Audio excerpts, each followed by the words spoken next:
Welcome to episode 110 of the Startup Show. Today in the hot seat is Jörg, the CTO and co-founder of Appetita. Today we talk about the Swiss startup ecosystem, but we also talk about the first steps of web development and how to get insightful feedback from customers.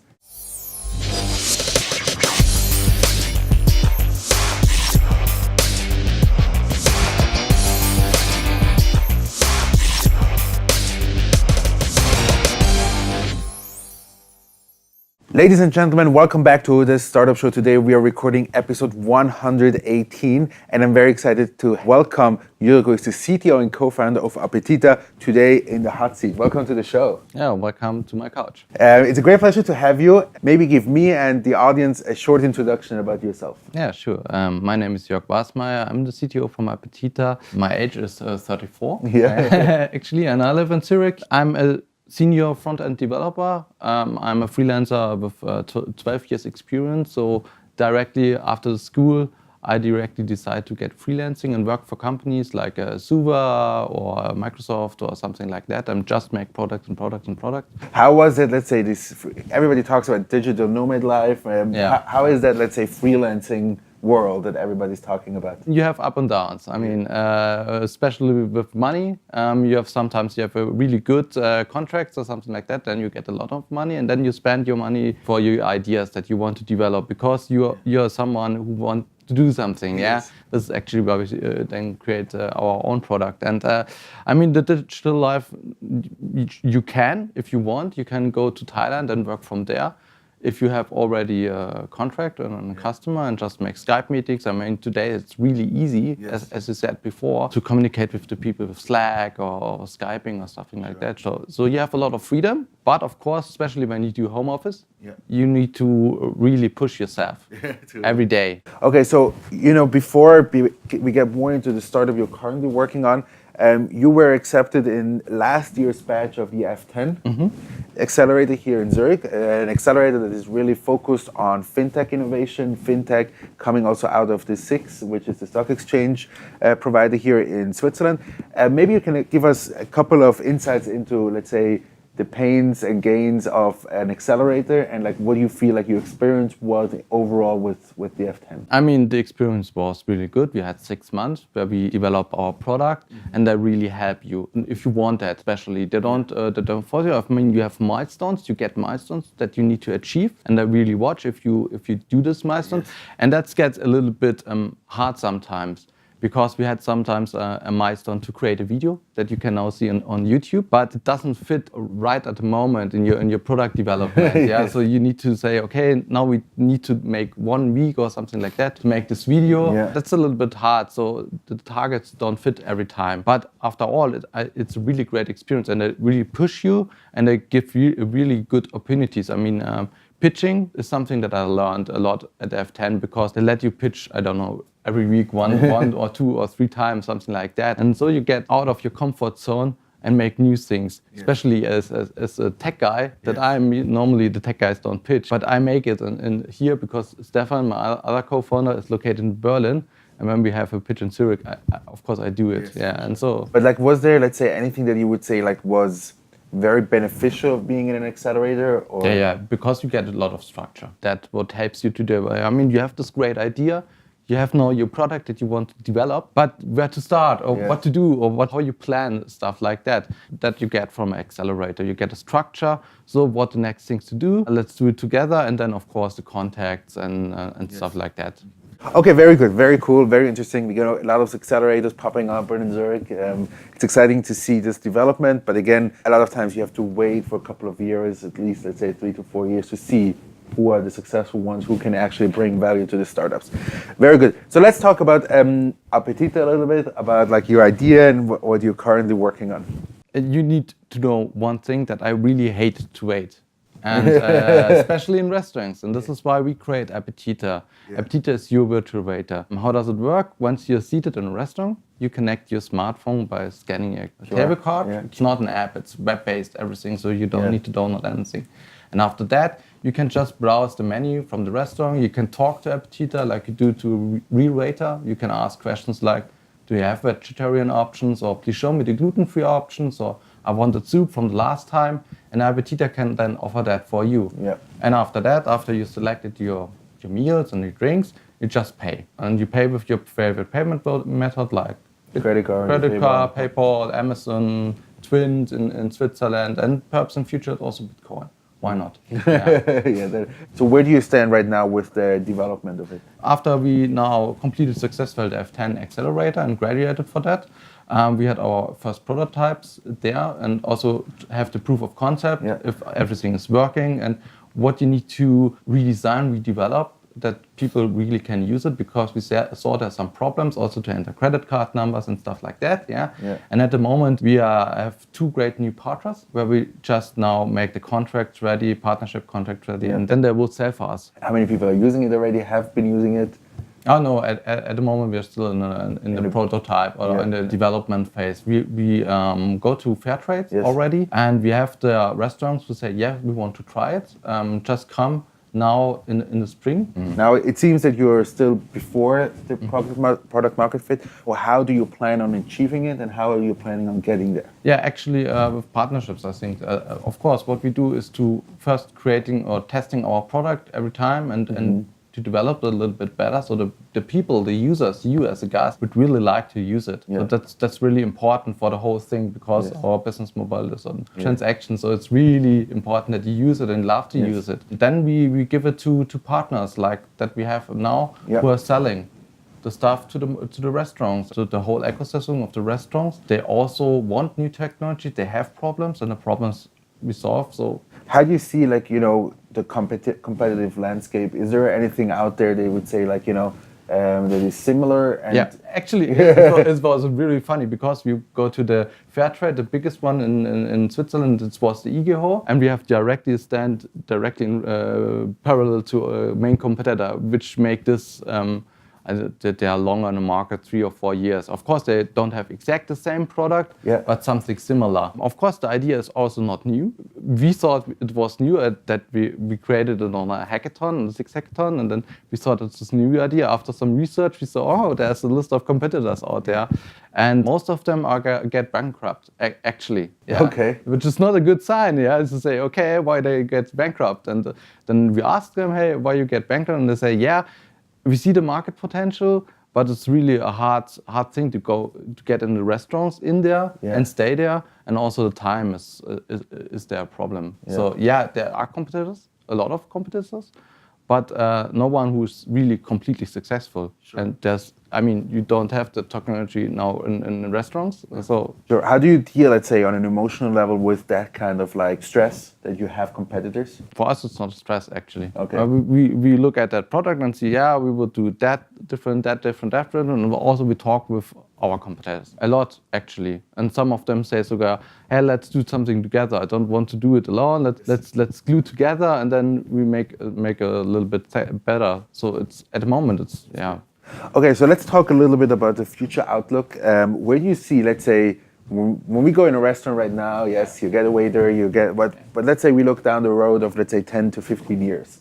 What will the restaurants look like? Actually, you can see it how it looks in Asia right now, because in Asia they're a little bit more developed with that, actually with WeChat and stuff like that. And some of the restaurants don't have even waiters. You just go there or make your order and you get your food yourself if you want, or someone comes and bring your food. They also have restaurants where you don't have any personnel who brings your food, and everything is working digital. That's a possible future, and perhaps for some restaurants it's the right strategy to solve their problems, because personally, to find personnel is very hard at the moment. Not only to pay, but it's very hard. We see that in the future, we hope that we can just improve the service, that the waiter have more time for you, the real waiters. Right. Let's say you said before about Berlin and Zurich. How do you feel is the Zurich startup ecosystem? For me, it's actually great. I think it's. We had this idea. We go to the hackathon. We just won the hackathon. Then we come to the F10 accelerator. It was really straightforward. So the whole ecosystem of the startups, when you have an idea and how you can start it, it's really good. Actually, and also there are a lot of events and a lot of meetings where you can find people and talk with them and stuff like that. I really love Yeah, I like it. Yeah. And how about, let's say, the startup mentality in Switzerland? It's good. You like it? Yeah, I like it. Actually, yeah. Very good, very good. So, what do you, let's say, in the next couple of weeks and months, what are your goals with Appetita? Yeah, actually, we have now another fair trade that we need to prepare for that. Yeah. Then we settle a new company in Germany with an investor. Yeah. So we need now to achieve this and make all the contracts and stuff like that. And then we are planning to roll out to the restaurants. So that's the next steps. Good. So good luck with that. Yeah, thank you.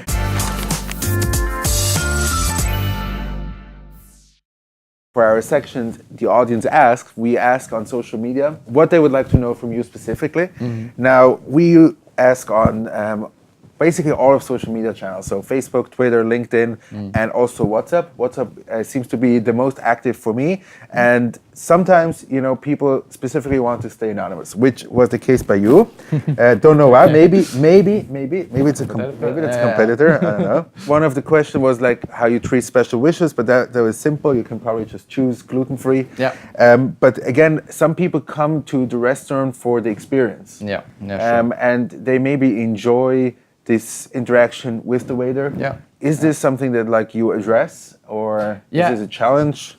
You see, I can read the question. How do you assure that the experience of going to the restaurant stays in place? First of all, of course, we try that Appetita is something like virtual waiter, so it's not just a menu or something like that. It's something that you can talk and do stuff like that. But I mean, the question is really good. I also like normal waiters, of course, and the experience with that. I go with my girlfriend in a restaurant, I don't know, 2 weeks or something like that before, yeah. The waiter was good, the food was excellent, yeah. But after that, the payment process takes a really long time. I don't know, I think we wait 30 minutes or something like that because so much people come in. Okay. And then we need to wait and wait and wait. And that's not the experience that I want in a restaurant. Sure. Yeah. And you don't like to wait. Yeah, and that's it. Yeah, and then the whole experience go down. Yeah.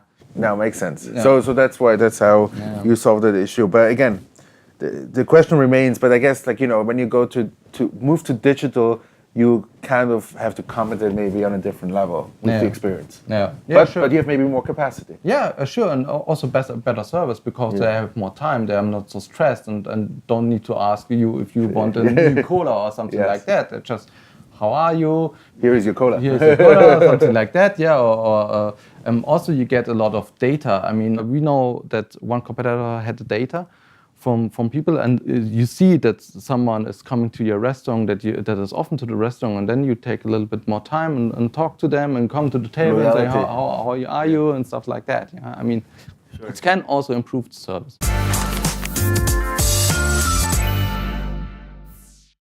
So, number one, tell us one thing you learned the hard way being a founder. It's really necessary that you set up your company right and proper, and it is clear what people should do and how much they get for that. Yeah. So this is something I learned. That So when you don't do it, in the end, sometimes it gets really emotional and The legal structure. Yeah, legal structure. Yeah. Most important characteristic in a team member. For me, it's that he is friendly, communicative, and also responsive to you. That you really can communicate with your partner. I think that's something really important. Yeah. What's the best way you feel to reach out to potential investors? You have a lot of options. I mean, you can go to the Swiss Investor Club, something like that. You can pitch in front of that. For us, it works best to go to trade fairs. If you have the potential, or if you have a product that there are fairs, trade fairs, where you can just show your product and customers and new partners come up. Okay, so the last question would be about, you know, like you said before, about like getting feedback from people. Let's say, what is, you know, like the best strategy to get that feedback? And I'm not talking about like ask the people, I understand that, but like how do you get to these first people? The F10 was really clear. They say you need to have 5 or 6 customer interviews in the first 2 weeks. So what you need to do is to call them. Do you have time? Can I come to your place and talk a little bit about our new idea and how you feel about it? And that's it. Actually, people they really want to talk with you if you have a good idea or interesting idea, because they're also searching new ideas. So just make a phone call, go there and ask them.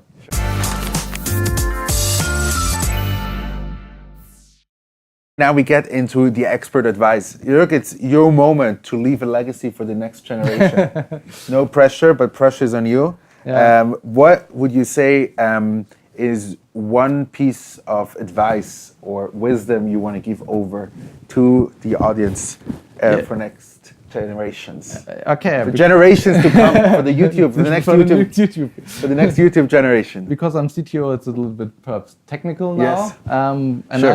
I think it's really that you don't fall in love in your product at the first moment from a technical speed. Just make the things done, because you need to do it again and again and refactor again and again.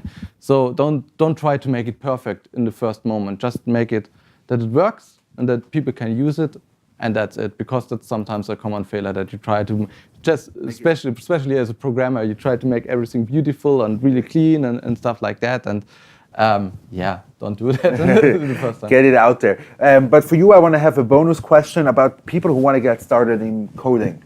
Or programming or web development. What do you suggest them to do? There are really great tutorials, how you can code, how you learn code, and do that. I mean, I do that as well. My girlfriend also learn with these tools, and it really works out good. And then also go to meetup groups if you have that in your city. Like in Zurich, you have a really good meetup groups where you just can go there, and there are also developers, and they just want to share their knowledge. Sure, absolutely. Yeah. I mean, like I made a very good experience at the University of St. Gallen. We had a course together with the ETH. Okay. And it was the first time that it opened my eyes at how much we at the University of St. Gallen are focused on business and numbers and have no idea how to do a website. And on the other side, they have no idea about business, but they know to do a website in a couple of minutes, which was a very fascinating experience for me.